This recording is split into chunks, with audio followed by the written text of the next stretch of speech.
A Bruxa do Arco de Teles. No ano de 1790, chegava ao Rio de Janeiro Bárbara Vicente de Urpia, acompanhada de seu marido Antônio de Urpia, um fidalgo português. O motivo da vinda do casal para o Brasil é incerto. Uma versão diz que Bárbara teria envenenado a própria irmã em Portugal, e sua vinda ao Rio de Janeiro seria uma forma de despistar as autoridades. A outra história dá conta de que a moça teria uma relação extraconjugal, aprovada pelo marido, com um nobre português de altíssimo escalão, que teria enviado o casal para a colônia a mando de autoridades ainda mais importantes. Bárbara era jovem e bela, tinha 20 anos de idade, e sua beleza chamou a atenção da sociedade carioca. Ela atraía os olhares de praticamente todos os homens da elite carioca, mas acabou se apaixonando por um homem negro e livre, que teria conhecido em uma serenata. Ela ficou cega de paixão e resolveu viver seu romance, e para isso ela teria matado seu marido a sangue frio, com uma punhalada na nuca enquanto ele dormia. As autoridades não conseguiram saber quem cometeu o crime e, pressionadas pelo vice-rei, encontraram um bode expiatório, um homem que vivia na rua, que seria um cigano ou um negro, segundo registros. Então, acusaram-no e executaram esse homem. Conseguindo se livrar do crime, Bárbara, agora viúva, perdeu todo o acesso à corte do vice-rei. Mas em Portugal, poucas pessoas acreditaram em sua inocência por causa dos outros crimes que envolviam seu nome, como a suspeita da morte criminosa de sua irmã anos antes. Bárbara foi viver com seu novo amado em uma região distante e de péssima fama. Na virada do século XIX, ela cometeu mais um crime, assassinando seu amante, depois de uma discussão por causa de ciúmes e questões financeiras. Bárbara se livrou de qualquer acusação novamente, e mais uma vez, outra pessoa foi acusada e capturada e executada por causa do crime cometido por ela. Ela era uma viúva bonita e ainda cobiçada pelos homens da sociedade. Então, passou a buscar seu sustento na prostituição. Tornou-se a favorita dos ricos comerciantes, funcionários da coroa e até bispos. Com a chegada da corte real portuguesa em 1808, passou a atender a nobreza e dizem que até mesmo membros da família real. Com isso, ela foi viver na requintada Rua do Lavradio, onde recebia visitas sigilosas de homens misteriosos e elegantes. Com o passar dos anos, ela teria contraído várias doenças e, em 1825, foi até o Uruguai para prestar seus serviços de prostituição aos combatentes. Nessa época, ela já havia perdido sua beleza e a juventude. As sequelas das diversas doenças a deixaram com um ar assustador. Cabelos desgrenhados e secos, verrugas e hematomas, além dos dentes quebradiços. Ela já não conseguia mais dinheiro, pois seus clientes a haviam abandonado. Sem opção, ela decidiu se vender no Arco de Teles, hoje um belo local nas proximidades da Praça 15, no centro do Rio de Janeiro. É muito visitado por turistas, é um símbolo preservado do Rio Antigo. Mas naquela época era um beco fétido, em meio a ruínas de um grande incêndio, que em 1790 transformou em reduto de prostitutas e mendigos, onde por 2 vinténs qualquer um podia se servir das cantoneiras, como eram chamadas as mulheres que tinham relações sexuais nos cantos do beco. O apelido que recebeu de Bárbara dos Prazeres se deve a uma imagem de Nossa Senhora dos Prazeres que havia no beco e que Bárbara escolheu como sua protetora. Como não agradava mais os homens, Bárbara foi buscar ajuda com feiticeiros e praticantes de magia negra. Ela saía dessas consultas com receitas macabras, tipo como se banhar com sangue fervido de animais a fim de curar sua lepra e a tornar-se jovem e bela novamente. Mas nada funcionava. Foi então que um feiticeiro lhe sugeriu algo que supostamente seria infalível. Em vez de animais, Bárbara deveria usar crianças para banhar-se em seu sangue ainda fresco e morno. Em 1828, o município da Corte passou a registrar uma série de desaparecimentos de crianças, cujos corpos nunca foram descobertos. O pânico espalhou-se. Crianças já não andavam mais desacompanhadas e seus pais passaram a trancar seus filhos e filhas em casa, com medo que o pior acontecesse. Foi aí que, segundo os relatos, Bárbara teria passado a roubar recém-nascidos da Roda dos Enjeitados, da Santa Casa de Misericórdia. Essa Roda dos Enjeitados era uma portinhola giratória, usada para que frutos de partos indesejados pudessem ser deixados aos cuidados das freiras. O abandono de bebês na Santa Casa diminuiu drasticamente, o que logo foi associado à crueldade da bruxa. Bárbara ficou conhecida como a bruxa do Arco de Teles porque naquela época mulheres que ousavam viver uma vida sem marido ou ter qualquer outro tipo de comportamento fora dos padrões estabelecidos pela sociedade, eram constantemente acusadas de bruxaria e até mesmo acusadas de crimes que muitas vezes eram cometidos por homens da alta sociedade. Em 1830, o corpo de uma mulher apareceu boiando na Bahia, ao lado do mercado de peixe, na atual Praça 15. Seu rosto estava desfigurado e irreconhecível, mas todos pareciam ter certeza de que era Bárbara, pois afinal o sumiço de crianças haviam cessado há alguns dias. Essa lenda sobrevive até hoje e há quem diga que no Arco de Teles, quando todo o comércio está fechado e não há mais um movimento de bares e boates, é possível escutar as gargalhadas de uma mulher em noite sem lua. Essas pessoas acreditam que essas gargalhadas sejam de Bárbara dos Prazeres, a bruxa do Arco de Teles.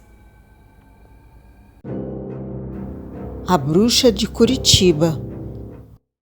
No final do século XIX, num local onde dizem ser Venedo, na Itália, um navio partiu com destino ao Brasil, com vários imigrantes italianos em busca de uma vida melhor.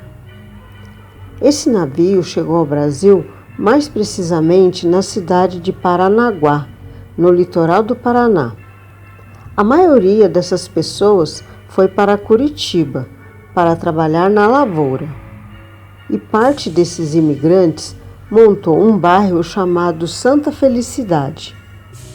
Dentre esses imigrantes estavam uma mulher e sua filha. Essa mulher e sua filha pertenciam a uma linhagem antiga de bruxas italianas e, para evitar perseguições, alteraram seus nomes para Lola e Constantina. Elas viviam escondidas na Europa, mas foram encontradas por caçadores de bruxas e precisaram fugir para bem longe para que não fossem mortas. No Brasil, elas continuaram a esconder suas origens, mas Constantina queria se socializar, mesmo sabendo que era diferente das outras pessoas, pois ela falava com os mortos, tinha premonições e muita vontade de curar as pessoas. Constantina não queria fazer maldades e sempre que sua mãe a levava para o cemitério para aprender a fazer rituais, ela ficava muito chateada. Lola rogou uma praga em Constantina e dizia que ninguém se torna uma bruxa, esse é um dom de nascença e que esse era o seu destino, e que o castigo para uma bruxa que nega seu dom e seu destino era ser jovem durante o dia e uma velha durante a noite. Numa noite, Lola levou Constantina para o cemitério, onde pretendia à meia-noite fazer uma invocação para tirar alguns mortos de seus túmulos. Sem que soubesse, Giacomo, um jovem imigrante que apresentava afeição por Constantina, viu as duas andando sorrateiramente pela praça da cidade e resolveu segui-las. Sem ser visto, acompanhou a dupla até o cemitério e, estarrecido, viu os mortos começando a se levantar das covas. Ele deu um grito e desmaiou. Constantina ficou tão assustada que saiu correndo e fugiu de casa.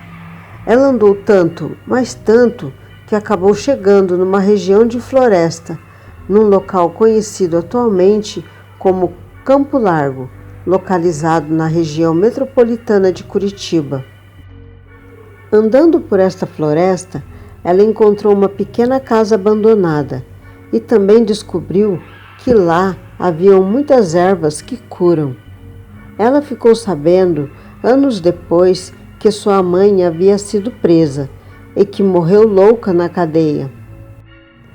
Neste lugar, Constantina ficou muito conhecida quando socorreu com suas orações de chás feito com suas ervas uma senhora que havia quebrado o braço. Outro caso foi a ajuda que deu a um homem a superar a morte de sua mãe ao entrar em contato com a falecida. E também, com seus dons de premonição, ajudou um viajante que passava por lá, dizendo o que o destino reservava para ele. Esses acontecimentos fizeram com que moradores da região começassem a frequentar a casa de Constantina, para que ela os curasse de diversas enfermidades e outras coisas. Mas Constantina fazia pouco uso de sua magia, e isso fez com que a maldição proferida por sua mãe fizesse efeito. Então, de dia, era jovem e bela. Quando a noite caía, se transformava numa velha carrancuda. Com o passar do tempo, houve um crescimento da população local, e a casa, que antes ficava isolada na mata, agora estava rodeada de construções.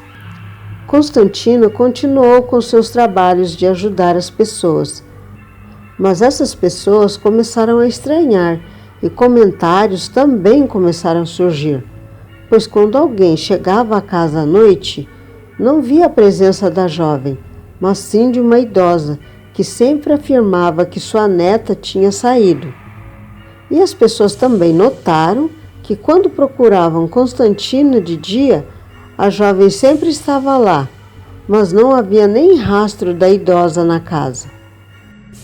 Na versão mais assombrosa dessa lenda urbana, diz que após o cumprimento da maldição, Constantina mudou completamente. E durante o dia, a bruxa, com aparência jovem, mantinha sua aura de bondade e nada fazia com quem lhe pedia auxílio. E se fosse flagrada à noite, ela executava os presentes. A visão local assustava quem passava pela residência à noite, e para evitar que fosse denunciada, Constantina usava a bruxaria para matar as testemunhas que apareciam à noite. Inicialmente, ela enterrava os corpos, mas com o tempo e a falta de alimento, ela passou a saborear a carne de suas vítimas. Um certo dia, por volta das 18 horas, um menino chamado Zé foi até a casa de Constantina procurar ajuda para sua mãe que estava doente. Ele colocou a cabeça na janela e o que viu foi assustador, pois a menina estava se transformando em uma velha. Assustado, ele saiu correndo e contou para todos o que aconteceu. Os moradores, apavorados, foram até a floresta para matar a bruxa, que correu da casa e se escondeu num declive. Sua moradia foi incendiada e Constantina passou a assombrar o local. se escondendo de dia e matando quem passasse pela floresta durante a noite. Essa é mais uma das várias lendas urbanas que existem. Cabe a você tirar suas conclusões depois de ouvi-las. A Bruxa de São Sebastião. O vídeo de hoje é sobre uma mulher que viveu no litoral de São Paulo, mais precisamente em São Sebastião, bem na época em que o Brasil estava sendo colonizado. Em 20 de fevereiro de 1502, os colonizadores Gonçalo Coelho e Américo Vespúcio chegaram nesta parte do litoral paulista, que era nomeada de Maembique. Eles, a princípio, não se interessaram pelo local e, seguindo adiante, anexaram Maembique à Vila de Santos, onde eles se fixaram. Em 1605, chegaram os primeiros colonos na ilha. Com o passar do tempo, as pessoas mais influentes vindas de Santos também foram morar no local. Entre 1605 e 1608, a principal atividade exercida era plantio de cana e a produção de açúcar, utilizando exclusivamente a mão de obra escrava. Plantavam-se também fumo de terra, o anil, o arroz, o feijão e a mandioca, que substituía o trigo. Ainda em 1608, eles abandonaram essas culturas e deram início ao ciclo do café, que era o que dava lucro, aproveitando que a ilha era um local de passagem de muitos navios. Com isso, era necessário aumentar a mão de obra, então esses navios começaram a trazer mais escravos. É nesse contexto que chega na ilha uma mulher conhecida como Perpétua. Perpétua era muito perversa e tinha hábitos estranhos e também era famosa por suas supostas ligações com o diabo. Por causa de seus atos, após sua morte, ela começou a assombrar o local, que acabou ficando conhecido como a Ilha da Feiticeira. Nascida na cidade do Porto, em Portugal, em 1790, Maria Perpétua Calafate de Souza era filha de Inácio Vieira da Cunha e Isabel Maria Calafate. Casou-se por contrato aos 12 anos de idade com o escrivão Rodrigues Siqueira, que veio a falecer cedo. Com a morte do marido e após o falecimento de seus pais, mudou-se para o Brasil e conheceu o também português Antônio José Lisboa de Souza, um oficial militar aposentado. Os dois casaram-se em 7 de novembro de 1810, na Vila de Santos, instalando-se logo em seguida na ilha de São Sebastião, no litoral norte de São Paulo. Durante sua permanência na ilha, ela começou a se envolver com o ocultismo e passou a trabalhar como cartomante. Seus clientes, na maioria das vezes, eram marinheiros de navios mercantes e negreiros que aportavam na ilha de São Sebastião para se abastecer. Eles iam até ela em busca de proteção mágica para prosseguir a viagem. Sua fama como feiticeira aumentava cada vez mais. Ela começou a vender amuletos e poções afrodisíacas. Os moradores da ilha não ficaram nada satisfeitos com isso, pois eram radicalmente contra o envolvimento de Maria Perpétua com a magia. Perpétua era dona de um comportamento liberal para a época e de um temperamento explosivo, e por isso era mal vista pelos moradores da ilha, que passaram a considerá-la uma má influência para o local. Sua reputação ficou ainda mais abalada depois que ela teve um caso amoroso com um poderoso traficante de escravos da região. E para piorar de vez a situação, ela teve um filho fora do casamento, o que naquela época era considerado um escândalo. Perpétua também era vista como uma mulher muito perversa, principalmente com seus escravos. Ela costumava puni-los cruelmente por qualquer deslize. Diziam que ela os deixava passando fome, mantinha-os presos em correntes, amarrava-os em troncos de árvores para açoitá-los, mutilava-os e até mesmo matava-os quando sentia vontade. Conta-se que certa vez ela mandou decepar a língua de um de seus escravos, só porque ele lhe respondeu atravessado. Em 1812, ela foi denunciada às autoridades locais e foi aberto um processo contra ela por bruxaria. Entre os denunciantes estavam o capitão Domingos, o comerciante de escravos mais importante da região. Maria Perpétua teve um desentendimento com uma escrava chamada Joana, de propriedade do capitão Domingos. Dizem que a escrava teria sorrido para Perpétua com um ar de deboche, e Perpétua jurou se vingar da escrava. Coincidentemente, alguns dias depois, Joana adoeceu e em seguida veio a falecer. O capitão Domingos, junto com outros moradores da ilha, deu queixa ao padre do vilarejo, acusando Maria Perpétua de ter feito feitiço para matar aquela escrava. Naquela época, a perda de escravos era algo muito afrontoso para um senhor de engenho, já que eles eram vistos como bens materiais. O caso foi levado ao conhecimento do governador da capitania de São Paulo, e como bruxaria era considerada na época um crime como outro qualquer, ele deu ordem para que a casa dela fosse investigada. Além de diversos apetrechos de magia, foi encontrada uma orelha humana seca na casa dela. O material macabro estava em um livro com dezenas de anotações, contendo simpatias, o que pareciam ser feitiçaria.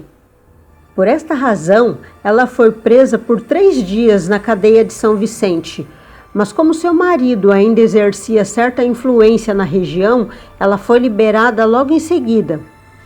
Pouco tempo depois, ela foi denunciada por envenenamento e por vários outros casos envolvendo bruxaria. Ela não foi julgada, pois foi morta antes pelo próprio marido, Antônio Lisboa, em 26 de outubro de 1817, durante uma discussão, pois ele teria descoberto que Perpétua o traía com um pirata chamado Borges. Perpétua levou uma facada e acabou morrendo por hemorragia.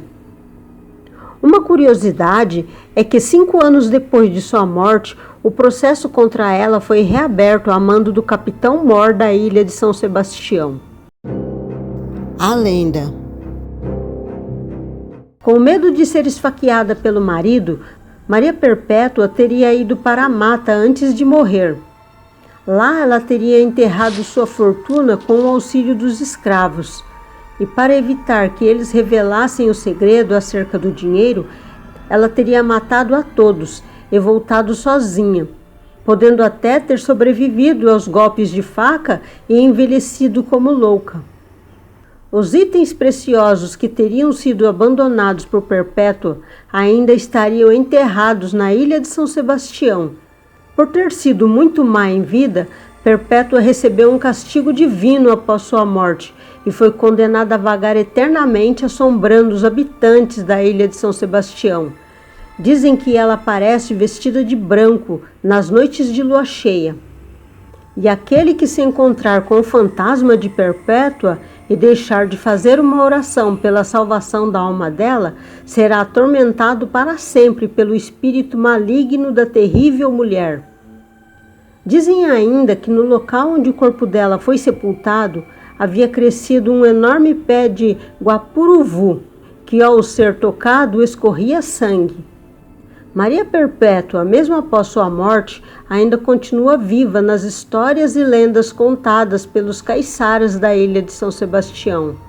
E em referência à história dessa mulher que supostamente tinha poderes mágicos, uma das praias de Ilha Bela hoje é chamada de Praia da Feiticeira, e por isso Perpétua ainda ocupa o imaginário dos habitantes e de quem frequenta a bela praia. A Bruxa da Sapolândia. Célia de Souza nasceu em Rio Negro por volta de 1920 e veio para Campo Grande nos anos 50. Ela foi morar na zona oeste da cidade, na Vila Afonso Pena, no bairro Tacuruçu, em uma região chamada Sapolândia, que tinha esse nome por conta das lagoas e brejos que juntavam muitos sapos. Com experiência em benzimentos, se tornou conhecida pelos moradores locais. Na década de 50, muitas pessoas do interior de outras regiões mudaram-se para Campo Grande por conta do desenvolvimento da cidade. A farta mão de obra tirou pais e mães de casa e deixou crianças sozinhas. A casa de Célia era bem simples e ela percebeu que podia ter uma renda extra e resolveu abrir uma espécie de creche em sua casa, cuidando das crianças cujos pais não tinham onde deixar enquanto trabalhavam. Alguns pais ficavam até meses fora, deixando as crianças sob seus cuidados. Mas alguns pais pararam de enviar dinheiro para a creche e abandonaram as crianças. A qualidade de vida dessas crianças caiu muito. Elas viviam em condições precárias e os pequenos passavam fome e maus tratos. Então, aí começa o terror que deu o nome à bruxa da Sapolândia para Célia. A aparição de sapos com boca costurada, caldeirões, pentagramas e Célia falando em línguas estranhas começou a fazer parte do folclore de quem passava perto da casa. Os pais colocavam medo nas crianças desobedientes e diziam: "Se você fizer bagunça, vou te levar para morar na casa da bruxa." Os crimes. O que era lenda tornou-se realidade em 1969, após denúncia de moradores que levaram a polícia para investigar a casa de Célia, principalmente pelas crianças que estavam descuidadas e o desaparecimento de algumas também foi notado. Em 11 de janeiro de 1969, na delegacia de polícia do bairro Ambaí, José Fernandes, acompanhado do cunhado Bertolino Larson, relata ao delegado uma história de assombrar. Na casa moravam ao menos 11 crianças. Na casa de mãe Célia, como era chamada, foram encontradas 2 crianças em deplorável estado de saúde, levadas para a Santa Casa. 4 crianças perderam a vida por espancamento, fome, maus tratos e rituais de magia. 3 foram enterradas nos quintais de 2 residências. A polícia foi à casa de Célia e ela foi presa de imediato, junto com o marido João Luiz da Silva e o próprio Bertolino. No quintal, ela indicou onde estavam enterradas 2 crianças, um menino e uma menina. Os corpos estavam sepultados em covas rasas sob o pé de uma árvore seca e retorcida. A imprensa acompanhou tudo de perto e eternizou em fotos Célia agachada ao lado de um caixão, fumando um cigarro. A notícia que alarmou os moradores da cidade relatava que Célia era macumbeira e matou as crianças em rituais macabros. Ela também foi denunciada pela morte de um menino, que morreu em janeiro de 69 e foi sepultado no cemitério. Na defesa, o advogado Odir Vidal argumentou que ela foi protagonista de uma sanha policial, injustiçando uma pobre mulher que serviu de pasto ao noticiário impúdico. Ou seja, para o advogado, Célia foi vítima de uma imprensa sensacionalista. Na sentença que absolveu os 3 acusados, o juiz da 5ª Vara, Milton Maluley, afirma que não há nexo causal entre as lesões e a morte. Ora, está patente nos autos que nem direta nem indiretamente tais lesões restaram provadas. Como então admitir-se como provada a morte dos menores em consequências de tais lesões? Morreram, é verdade que sabe lá. Senão, como têm morrido os milhares de seres humanos vítimas de suas próprias desgraças, a ignorância, o desamparo, a desnutrição, a fome e a debilitação. Essa decisão foi publicada em 24 de maio de 1971. A história documentada acaba em 1º de junho de 1971, com o alvará de soltura. O que aconteceu com Célia após ser liberada pela justiça? Durante sua estadia na cadeia, de 1969 a 1971, Célia teria se transformado em uma pessoa que não falava, foi abandonada na prisão e ficou irreconhecível. Em 1971, ela foi solta por ser absolvida e passou da vida para a história, sendo conhecida como uma das bruxas do Brasil. Há relatos que, após sair da prisão, Célia tenha ido para o Paraguai aprimorar suas técnicas de bruxaria. Outros relatos apontam que ela tenha tirado a própria vida, virado garota de programa, e outros dizem que ela voltou para sua casa e, após sua morte, virou um espírito errante que assombra a casa em que morou. Mas a verdade é que ninguém sabe o verdadeiro fim da bruxa da Sapolândia. Mas, para cada sapo encontrado com a boca costurada, animal sacrificado, pentagrama desenhado, criança desaparecida ou morte, era tudo culpa de Célia. Nessa história, há mais perguntas do que respostas, e talvez seja por isso que a bruxa da Sapolândia tenha se tornado uma das lendas urbanas mais famosas de Campo Grande. A bruxa do filme Invocação do Mal. Muitas pessoas assistiram ao filme Invocação do Mal, e algumas perguntaram se a história contada no filme é real ou não. E muitas das perguntas têm sido sobre a bruxa que aparece no filme. Então preparamos um vídeo para contar a história de Batsheba, que também é conhecida como a bruxa do filme Invocação do Mal. Batsheba Tyre nasceu em Rhode Island em 1812 e aos 32 anos casou-se com Judson Sherman, que era um ano mais velho que ela.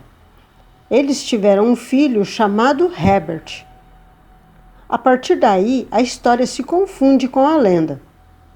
A família Sherman possuía uma fazenda na qual Judson trabalhava como agricultor, enquanto Batsheba cuidava dos afazeres domésticos e do filho pequeno. Acredita-se que os Sherman tiveram vários outros filhos, uma menina e mais 2 meninos, mas não há registros que comprovem isso. Os Sherman viviam uma vida tranquila, até que uma criança morreu enquanto estava sob os cuidados de Batsheba.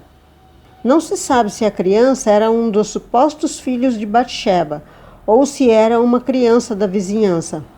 Mas o fato é que a causa-morte foi por empalamento na base do crânio da criança. Provavelmente a peça usada foi uma grande agulha de costura. Por causa disso, Batsheba foi levada a julgamento. Muitos dos habitantes da cidade acreditavam que a morte da criança foi por causa de um sacrifício ao diabo ou bruxaria por parte de Batsheba. No entanto, havia muita inveja em relação a Batsheba. As mulheres locais cobiçavam a sua beleza. Isso pode ter contribuído para que parte dessas mulheres invejosas alimentassem esses rumores. No julgamento, Batsheba foi inocentada por falta de provas. Infelizmente, os tribunais não são os únicos tribunais, e o Tribunal da Opinião Pública acabou condenando moralmente Batsheba. Isso fez com que ela levasse uma vida reclusa e sem amigos na fazenda Sherman. Alguns moradores da região continuaram a apontar Batsheba como bruxa. Com isso, ela se tornou uma mulher amargurada e começou a tratar mal as pessoas que trabalhavam na fazenda, com castigos físicos e privação de comida. Batsheba nunca se enforcou como é visto no filme. Na verdade, ela viveu até uma idade bastante avançada. Ela ficou viúva de Judson e morreu 4 anos depois, no dia 25 de maio de 1885, com cerca de 72 anos.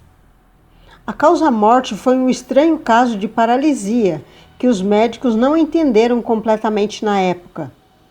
Consta no relatório médico que seu corpo se transformou como se fosse uma espécie de pedra, de tão rijo que estava. Isso, sem dúvida, alimentou ainda mais os rumores que ela era uma bruxa e que fez um acordo com o diabo. Batsheba está enterrada no cemitério de Hellsville. O recinto é cercado e lá também está a lápide de seu marido. Ela era bem conhecida antes do filme ser lançado embora não por tantas pessoas. Mas desde o lançamento do filme Invocação do Mal, a lápide de Batsheba tem sido repetidamente vandalizada. Com tanta atenção, parece que o Tribunal da Opinião Pública ainda a tem como culpada. Dizem que essa fotografia é da fazenda Arnold, que é vizinha à fazenda do Sherman, e foi tirada por volta de 1885. Quase 100 anos depois, a casa dos Sherman seria comprada pela família Perron. Existem vários sites e pesquisadores que acreditam que a mulher de vestido xadrez na frente é Batsheba Sherman. Segundo a lenda, Batsheba seria parente de Mary Townley Easter, uma das mulheres executadas por bruxaria em Salem, em 1692. Ela casou-se com Judson Sherman. O casal mudou-se para a fazenda Arnold e ela teria dado à luz a um menino pouco tempo depois. Após completar uma semana do parto, o marido supostamente a pegou, sacrificando o próprio filho em nome do diabo. Logo após, Batsheba subiu em uma das árvores da propriedade e acredita-se que ela teria se enforcado enquanto proclamava uma adoração ao Sete Pele. Depois disso, a propriedade ganhou fama de amaldiçoada. A verdadeira história de Batsheba é bem menos interessante e assustadora do que se imaginava. De acordo com o site Dreaming Casual, a jovem foi apenas uma dona de casa. Ela realmente teria nascido em 1812, filha de Ephraim Tyre e sua segunda esposa Hannah Taft. Seu nome seria uma homenagem à primeira esposa do pai, que também se chamava Batsheba. A jovem teria se casado com cerca de 30 anos. Sobre a fazenda onde morou com o marido, na época as fazendas eram nomeadas com o sobrenome das famílias a quem pertenciam. A fazenda onde Batsheba e o marido viveram chamava-se Sherman e ficava ao sudeste da propriedade dos Arnold. As 3 crianças do casal morreram muito jovens, o que para a época era algo muito comum devido às doenças e até mesmo à idade da moça. Seu único filho sobrevivente, Herbert Leander Sherman, nasceu em março de 1849 e há registros do garoto nos censos dos anos 1850, 1860, 1870 e 1880, provando que Herbert não só estava vivo, como também vivia com os pais e mais tarde com a esposa e filhos. Não há qualquer registro de uma criança que teria morrido empalado no crânio com uma agulha de tricô ou qualquer outra forma semelhante. Também não há registros de qualquer morte estranha ou alegadas irregulares de qualquer tipo. Os 3 filhos de Batsheba, que morreram ainda crianças, além do marido Judson Sherman, estão enterrados ao lado do túmulo da mulher, no cemitério histórico de Hallsville. A comunidade de Hallsville era uma comunidade extremamente cristã. Se Batsheba fosse mesmo uma bruxa, ou se estivesse envolvida com algum tipo de magia, provavelmente eles não deixariam que ela fosse enterrada no cemitério, juntamente com a família. O reverendo e ministro da Igreja Batista a qual a família Sherman frequentava, não só elogiou Batsheba, como também escreveu o obituário da mulher nos jornais quando ela morreu. Você acha que a igreja teria feito isso se ela fosse envolvida com bruxaria? Se vocês quiserem, podemos fazer um vídeo somente sobre a família Perron e o que realmente aconteceu naquela casa que ficou famosa com o filme Invocação do Mal.